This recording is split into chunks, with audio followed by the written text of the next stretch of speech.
కాదంబరి జత్వానీ కేసులో కాదంబరి జత్వానీనే అతిపెద్ద black mailer అని చెప్పి సిఐడి ఛార్జ్ షీట్ దాఖలు చేసినటువంటి నేపథ్యంలో ఒక పెద్ద ఎత్తున చర్చ నడుస్తుంది. ఇదే కాదంబరి కేసులో ఇదే సిఐడి కాదంబరిని అడ్డంగా పెట్టుకుని ముగ్గురు పోలీస్ అధికారులపై 2 ఏళ్లుగా సస్పెన్షన్ వేసింది.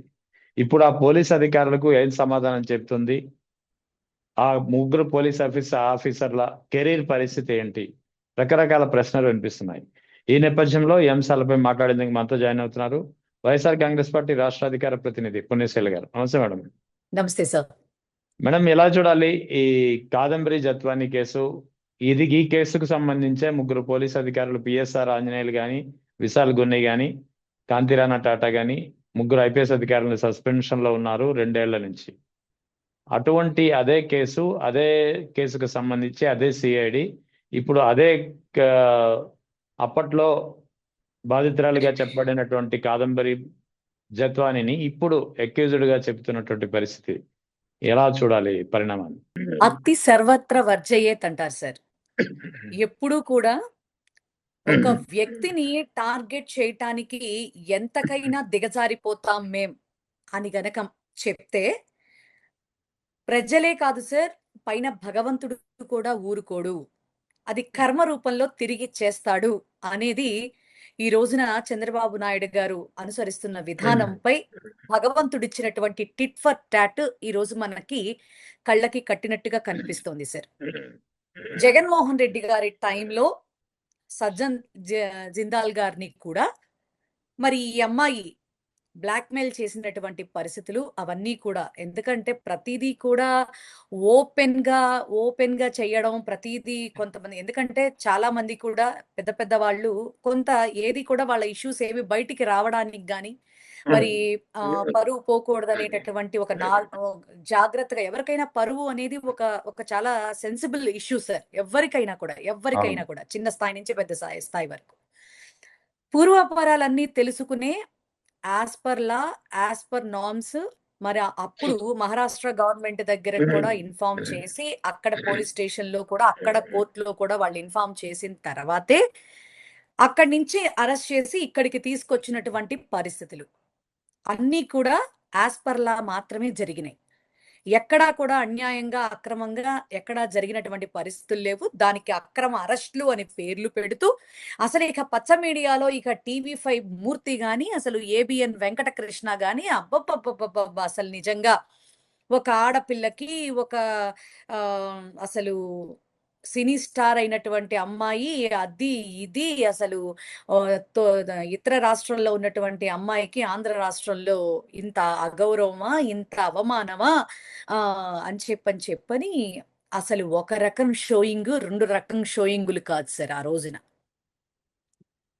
మరి జగన్మోహన్ రెడ్డి గారు ఏకంగా అసలు వెంకటకృష్ణ అయితే ఇంకో అడుగు ముందుకు వేసి, నా బొంద పోలీస్ అధికారులు కాదు, అసలు ప్రభుత్వమే పరిగట్టుకుని చేసింది, అసలు ప్రభుత్వం యొక్క వికృత చర్య, అసలు ఎంత అరాచకమైనటువంటి పరిపాలన చేస్తున్నారో అని చెప్పని నోటికొచ్చినట్టు అబద్ధాన్ని విషన్ రూపంలో మార్చి ప్రచారం చేయటంలో ఆ రోజున చంద్రబాబు నాయుడు గారు సక్సెస్ అయ్యానని చెప్పని ఆ రోజు అనుకున్నాడు. కానీ వాళ్ళ పచ్చ మీడియాల ద్వారా నిజం నిలకడగా తెలుస్తుంది అన్నదానికి ఈ రోజున ఈ అమ్మాయి విషయమే మూలాధారం సార్. ఈ రోజున సిఐడి వీళ్ళు ఏర్పాటు చేసిన సిఐడియేనేగా. ఒకప్పుడు సజ్జన్ జిల్దాల్ గారిని ఏది పడితే అది మాట్లాడినటువంటి వీళ్ళు ఈ రోజున వారు మళ్ళీ ప్రారంభిస్తున్నటువంటి ఆ జిందాల్ స్టీల్ కి సంబంధించిన సందర్భంలో మరి మరి ఇప్పుడు అంటే వారు చేసినటువంటి రిక్వెస్ట్ అనుకోవాలా, లేకపోతే అంతకు ముందు కుక్కల విద్యాసాగర్ మొత్తుకుంటున్నటువంటి విషయం మీద తీసుకున్నటువంటి చర్యలు అంటారా? తీగలాగితే డొంకంతా కదిలిందని సిఐడి వాళ్ళని ఈ విషయంలో ఏ మాటకు ఆ మాట మెచ్చుకోవాలి సార్. ఖచ్చితంగా కొంత అంటే అన్ని కేసుల్లో మరి గవర్నమెంట్ ఏం చెప్తే అది చేయాల్సి వచ్చి ఎట్లా పడితే అలాగా బిహేవ్ చేస్తున్న సందర్భాలు మనకి ఒక్కొక్కసారి కనపడినా, కానీ ఈ విషయంలో మాత్రం చాలా నిక్కచ్చిగా, చాలా అద్దంలాగా మరి వాళ్ళు ఆ యొక్క కేసు యొక్క పూర్వపరాలన్నిటినీ కూడా చాలా బాగా ప్రజలకు తెలిసే విధంగా అసలు what is Jethwani, what is her behaviour అనేది ఆంధ్ర రాష్ట్రానికి తెలిసేటటువంటి విధంగా ఆ అమ్మాయి కూడా వాంగ్మూలంలో ఒప్పుకుంది కదా సార్, నన్ను ఆఫీసర్లు ఏమీ నన్ను ఇబ్బంది పెట్టలేదు, నన్ను ఇది చేయలేదు అని చెప్పని. ఆ రోజున మరి ఈ వంగలపూడి అనిత మరి వీళ్ళందరూ కూడా మీదేసేసుకొని ఏ రకంగా పడితే ఆ రకంగా మాట్లాడేసేసి ఇప్పుడు కూడా బురద జల్లాలని ప్రయత్నం చేసేటటువంటి ఇదిలో ఈ రోజున పళ్ళు రాలిపోయాయి కదా సార్. ఆ అమ్మాయే పెద్ద బ్లాక్ మెయిలరు, ఎవరి దగ్గర జిందాల్ గారిని బ్లాక్మెయిల్ చేయాలని చూసిందట. అలాగే మరి కుక్కల విద్యాసాగర్ గారిని దగ్గర నుంచి 1,32,00,000 త్రూ ఆయనకి ఆయన ట్రాన్స్లేషన్ చేసినటువంటివి ఉన్నాయి కదా సార్.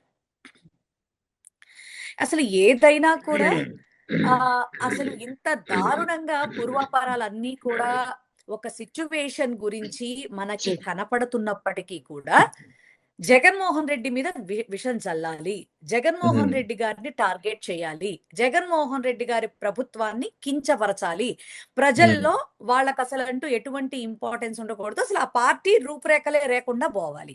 ఇది వాళ్ళ అల్టిమేట్ గా వాళ్ళు ఆలోచిస్తున్నటువంటి ప్రతి ఒక్క విధానం కూడా. కానీ ఈ రోజున ఏమైంది సార్, నిజం ఖచ్చితంగా బయటకు వచ్చింది. మరి జత్వానీ స్టేట్మెంట్ కూడా ఇచ్చింది. అల్టిమేట్ గా మరి ఈ రోజున బలైపోయింది ఎవరండి? ముగ్గురు మంచి ఆఫీసర్లే కదా. ఆ ఆఫీసర్లు ఆ అమ్మాయి యొక్క పూర్వపరాలన్నీ తెలుసుకునే అక్కడ మహారాష్ట్ర గవర్నమెంట్ కి ఇన్ఫార్మ్ చేసే యాజ్ పర్ లా వాళ్ళు ఇక్కడికి తీసుకొచ్చినటువంటి పరిస్థితి అయితే మరి ఆ పిఎస్ఆర్ ఆంజనేయులు గారిని గాని, ఆ విశాల్ గున్నే గారిని గాని, క్రాంతి రాణా టాటా గారిని గాని, అలాగే ఏసీపీ హనుమంతరావు గారిని గాని ఎంత బూచుల్లా చూపించారండి. ఇప్పుడు వాళ్ళని అలాగ సైలెంట్ గా కూర్చోబెట్టిన జీతాలు ఇవ్వక తప్పదు కదా. ఒక్క మాట ఆలోచించండి, జీతం ఇవ్వకుండా ఆపడం మీ తరమా? యాజ్ పర్ నార్మ్స్ అవదుగా. అలాంటి మంచి ఆఫీసర్ల మరి సేవలు తీసుకోలేకపోవటం ఎవరి అలసత్వం, ఎవరి దద్దమ్మతనానికి పరాకాష్ట, ఎవరి అసమర్థత? అంటే ఎవరినైనా సరే, అంటే ఈ రాష్ట్రంలో జగన్మోహన్ రెడ్డి గారు ఒక 5 ఏళ్లు పరిపాలన చేశారు. మరి ఆఫీసర్లు అన్న వాళ్ళు ప్రభుత్వాలు మారతాయేమో గాని ఆఫీసర్లు మారరు సార్. జస్ట్ డిప్యూటేషన్స్ మీద ఇక్కడి నుంచి అక్కడికి, అక్కడి నుంచి ఇక్కడికి మారతారేమో తప్ప వాళ్ళ సర్వీస్ పీరియడ్ ఉన్నంత వరకు కూడా మీది గవర్నమెంట్ అయినా మాది గవర్నమెంట్ అయినా కంటిన్యూ చేయాల్సింది, పనులు చేయాల్సింది వాళ్లే కదా. అవును. పూర్వపరాలు తెలుసుకోకుండా ఏ రకంగా జగన్మోహన్ రెడ్డి గారిని మాత్రమే వంచాలి, జగన్మోహన్ రెడ్డి గారిని మాత్రమే ఆయన్ని టార్గెట్ చేయాలనేటటువంటి ఇదిలో ఎవరినైనా సరే మీడియాలని టార్గెట్ చేస్తున్నారు, జర్నలిస్టులను టార్గెట్ చేస్తున్నారు, యూట్యూబర్లను టార్గెట్ చేస్తున్నారు. ఈ రోజున పోలీస్ అధికారులు కూడా అంతకు అతీతులేమి కాదు అని చెప్పని ఈ రోజున మనకి అర్థమైనటువంటి పరిస్థితి నిజంగా చాలా బాధాకరం. దీనికి సంజాయిషి ఇవ్వాల్సినటువంటి పరిస్థితి చంద్రబాబు నాయుడు గారికి ఉంది, ఆ ప్రభుత్వానికి ఉంది. ఖచ్చితంగా ఈ 2 సంవత్సరాల పాటు వాళ్ళని ఈ రకంగా సర్వీసులోంచి తీసేసి వాళ్ళని అవమానించినందుకు ఖచ్చితంగా ఈ ప్రభుత్వం ఏం చేయదలుస్తోందో కూడా ఆంధ్ర రాష్ట్ర ప్రజలకి చెప్పాల్సినటువంటి పరిస్థితి. అయితే ఇక్కడ ఇదే కాదంబరి జత్వాని, ఏ కాదంబరి జత్వాని అయితే బ్లాక్ మెయిలర్ అంటూ ఆవిడ క్యారెక్టర్ మంచిది కాదంటూ సిఐడి ఇప్పుడు ఛార్జ్ షీట్ వేసి ఇచ్చిందో, ఇదే కాదంబరి జత్వానికి అంటే ఒక క్యారెక్టర్ మంచిది కాదు, క్యారెక్టర్ బ్లాక్ మెయిలింగ్ క్యారెక్టర్ అని చెప్పి సర్టిఫై చేసినటువంటి కాదంబరి జత్వానిని ఇదే కూటమి ప్రభుత్వం విజయవాడ దుర్గా గుడి దర్శనానికి ప్రోటోకాల్ ఇచ్చి మర్యాదలు ఇచ్చింది. అంతేకాకుండా విమాన ప్రయాణ ఖర్చులు ఇచ్చి బాంబే నుంచి ఇక్కడికి రప్పించింది. ఇక్కడ కూడా స్టార్ హోటల్ ఫెసిలిటీతో ఆమెకి వసతి సదుపాయాలు కల్పిస్తాం సార్. ఇప్పుడు జగన్మోహన్ రెడ్డి గారిని టార్గెట్ చేయడానికి మేము ఎవరినైనా ఉపయోగించుకుంటాం. ఆ ఉపయోగించుకునేటటువంటి నేపథ్యంలో మరి గంటకి 10 లక్షలు తీసుకునే లోత్రాని పిలిపిస్తాం. కావాలంటే ఇగో జత్వానికి కూడా ఈ రకంగా సపోర్ట్ చేస్తాం. మీకు తెలియదు సార్, మొన్న ఒక వేరే డిబేట్ లో ఉన్నప్పుడు ఒక లాయర్ గారు మాట్లాడినటువంటి మాట, యాక్చువల్ గా ఈ జత్వాని అనేటటువంటి హీరోయిన్ కి ప్రభుత్వం పూసుకుని ఆ అమ్మాయికి ఇప్పుడు మీరు చెప్పినటువంటి ఎలివెన్సెస్ అన్ని ఏవైతే ఉన్నాయో, ఎక్స్పెన్సెస్ ఏవైతే ఉన్నాయో, ట్రావెలింగ్ ఎక్స్పెన్సెస్ అలాగే అకామిడేషన్, వీటన్నిటికీ అయిన ఖర్చు ఎంత, గవర్నమెంట్ ఎంత అలౌ చేసింది అని అడిగితే ఇంత మటుకు ఆర్టీఏలో సమాధానం చెప్పడానికి సచివాలయం నుంచి ఒక్కళ్ళు ధైర్యం చేయడం లేదంట. కానీ వన్స్ ఒకసారి ఆర్టీఏకి ఎవరైనా క్వశ్చన్ వేస్తే దానికి సమాధానం చెప్పకుండా ఉండే పరిస్థితులు ఉండవు సార్. ఎట్టి పరిస్థితుల్లో 15-20 రోజుల లోపల ఖచ్చితంగా సమాధానం చెప్పి తీరాలి. లేకపోతే కనుక దాని పర్యవసానం వేరే ఏదో, ఆ సమాధానం చెప్పకపోతే ఏదో దానికి సంబంధించి ఏవో ఉంటాయనుకోండి సార్. చెప్తా ఉన్నాను మామూలుగా. ఖచ్చితంగా సమాధానం అయితే చెప్పి తీరాలి, కానీ ఇవ్వకుండా మాట దాటేసేటటువంటి ప్రయత్నం చేస్తున్నారట సచివాలయ ఉద్యోగులు. అసలు ఏదైనా చేస్తాను సార్. మీకు సార్ మాకు ఆరోగ్యశ్రీకి ఇవ్వడానికి డబ్బులు ఉండవు, అలాగే ఫీజు రియంబర్స్మెంట్ ఇవ్వడానికి డబ్బులు ఉండవు. అంతేగాని అమరావతిని 2 సార్లు శంకుస్థాపన చేయడానికి మా దగ్గర డబ్బులు ఉంటాయి, అమరావతి ఆవకాయ చేయడానికి మా దగ్గర డబ్బులు ఉంటాయి. మరి అలాగే మరి ఒక్కరోజు యోగాంధ్ర కింద 300 కోట్లు ఖర్చు పెట్టడానికి మా దగ్గర డబ్బులు ఉంటాయి. మరి ఏ రకమైనటువంటి అంటే ఈ ఎంటర్టైన్మెంట్ షోలు ఏవైనా చేయడానికి, అలాగే పార్టీ మైలేజ్ వస్తుంది అనుకుంటే అది మంచా చెడా అని తెలుసుకోకుండా ఎవరికైనా సరే ఆఫర్ చేయడంలో, ఎందుకంటే కొడుకు 99 పైసలకే రాష్ట్రంలో ఉన్న భూములన్నీ అంటే ప్రభుత్వ ల్యాండ్ బ్యాంక్ అంతా కూడా ఎవడికి పడితే వాడికి అప్పచెప్పేస్తామని అంత ధైర్యంగా వాళ్ళు చెప్తా ఉన్నప్పుడు, ఆఫ్టర్ ఆల్ జత్వాని ఎంత సార్, ప్రజల సొమ్మే కదా. ప్రజల సొమ్ముని ఏ రకంగానైనా వీళ్ళు ఖర్చు పెట్టేస్తారు. వీళ్ళ దగ్గర ప్రజలకి మంచి జరగడానికి డబ్బులు ఉండవు కానీ సార్, ముగ్గురు అసలు ఒక ముఖ్యమంత్రికి హెలికాప్టర్లు, చాపర్లు ఇవన్నీ ప్రొవైడ్ చేయడం అనేది ఆ స్థాయి గల వ్యక్తికి ఖచ్చితంగా మరి రాజ్యాంగబద్ధంగా వాళ్ళకేవో ఉంటాయి. అసలు లోకేష్ గారికి ఏ రకంగా, ఏ పద్ధతి ప్రకారంగా, ఏ రాజ్యాంగంలో రాసుంటే అతనికి స్పెషల్ ఫ్లైట్ ఇచ్చారో, అలాగే మరి deputy chief minister Pawan Kalyan గారికి మరి ఆయనకి ఏ యొక్క నామ్స్ ప్రకారంగా ఆయనకి స్పెషల్ ఫ్లైట్లు అరేంజ్ చేస్తున్నారో, మరి ఆ చాపర్లు ఎందుకు ఇస్తున్నారో, మరి దానికి అయ్యేటటువంటి ఖర్చు ఏ రకంగా భరిస్తున్నారో అనేది కూడా మరి ప్రభుత్వం ఆలోచించుకోవాలి సార్.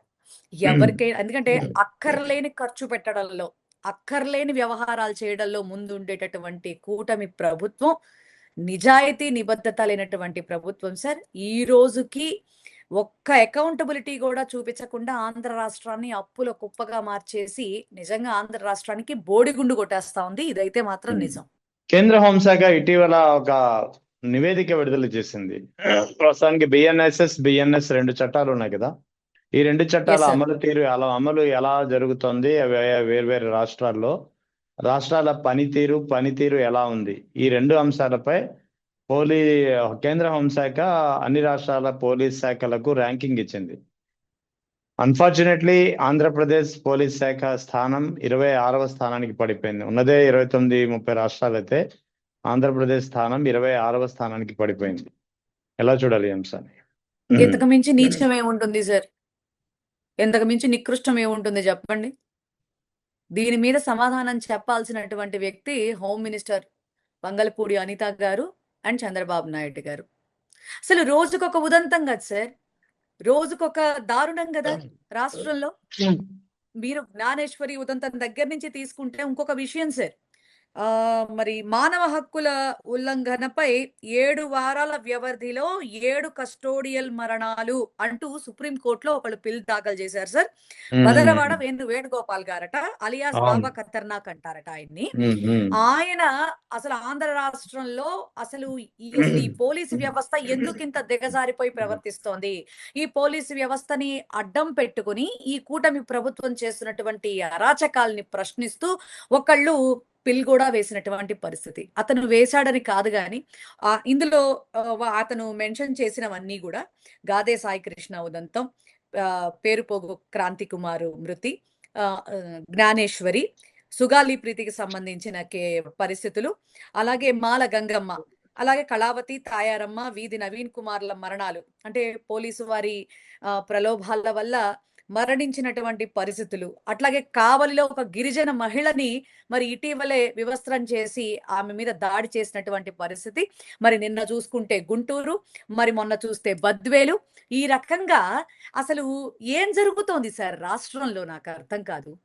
అసలు రక్షా కవచంలా ఉండాల్సినటువంటి గవర్నమెంట్ ఎంత నీచంగా అసలు భస్మాసురుల్లాగా అసలు రాక్షస ఆనందం పొందుతూ అసలు రాక్షస పాలన చేస్తున్నారా ఏంటని అనిపిస్తా ఉంది సార్.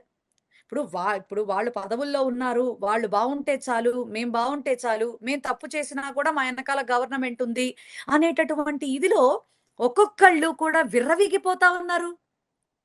అసలు ఒక ఎమ్మెల్యే ఒక ఆడదాన్ని మోసం చేసినప్పుడు, ఒక ఆడదాన్ని ఒ ఒక ఒక పార్టీకి సంబంధించినటువంటి వ్యక్తి రోడ్డు మీద కర్రతో కొట్టినప్పుడు, దళితుల్ని అసలు సమాజంలోంచి వెలివేయాలని పిఠాపురంలో చూసినప్పుడు, కుప్పంలో ఒక మహిళని కట్టేసి కొట్టినప్పుడు, ఇటువంటి వాటన్నిటి మీద ఏబిఎన్ రాధాకృష్ణ చేసినటువంటి వెకిలి వ్యాఖ్యలు, ఇవన్నీ కూడా ఆన్ ద స్పాట్‌లో గనక వీళ్ళు ఖండించున్నా, వీళ్ళు యాక్షన్ తీసుకునున్నా,